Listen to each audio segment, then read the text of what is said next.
Hey everybody, welcome back to Terrence Books and Beyond and day 30 of VEDUS. That's right, we are in the final leg of this thing. So, let's not waste any time. Today I was able to read the third act of the Jedi Doth return. In movie time, this one takes us right to when Luke meets with Vader and they both go back to the new Death Star. Meanwhile, everyone else is trying to parlay with the Ewoks. Let's talk about the Ewoks, because I don't know how I feel about them in here. Now, I skipped to the afterward to see why Desher had done them the way he did, and his justification was that he wanted to do something special with them. He felt like Ewokese was a unique language amongst the other ones, and so he wanted to do something special like how he did the haikus for Yoda in the previous play. However, I feel like what he did ended up not quite hitting the mark. Basically how they talk is that they only speak in 4-line verses, and it goes 5 syllables, 4, 4, 4, and it's an A, rhyming scheme.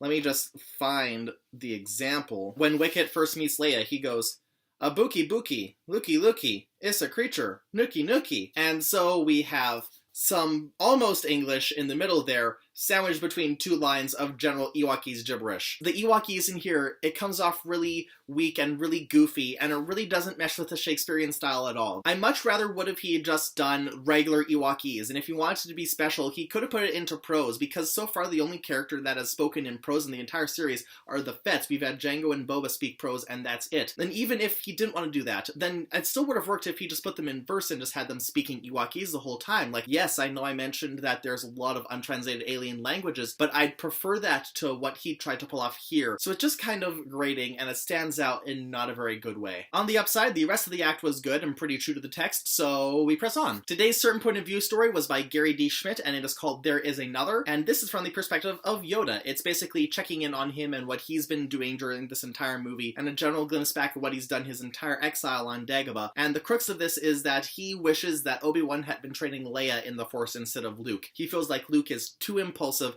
he's too distracted, and he's too emotional, all things that were flaws he saw in Anakin, and he believes led Anakin down the dark side. But the thing is, as Yoda goes through his thoughts, we go back and forth this idea that Luke is weak because of these things, and also Yoda regretting not seeing these things in Anakin and feeling like if he had acknowledged them and helped him with that, then he wouldn't have fallen to the dark side. So it kind of falls into this idea that the Jedi Council did as much to turn Anakin to the dark side as Palpatine does, because they're so steadfast and stubborn, and they're like, no emotions, no love, no any of this stuff, just complete devotion to the Force. You're not allowed to miss people. And because they forced all of this on Anakin, and it's really not a healthy attitude, I'm honestly surprised the Jedi Order didn't collapse sooner with that kind of attitude.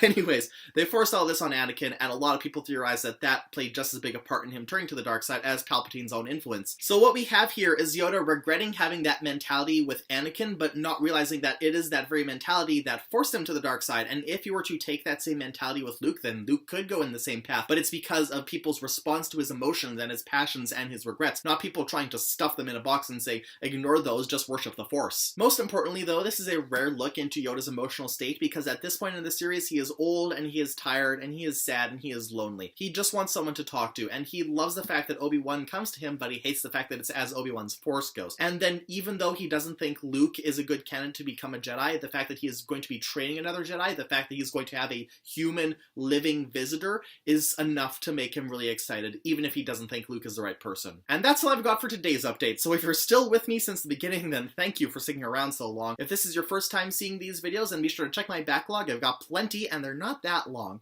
And you can also hit that subscribe button to see new videos. You can also check me out on social media below, and until tomorrow, I'll see you all later.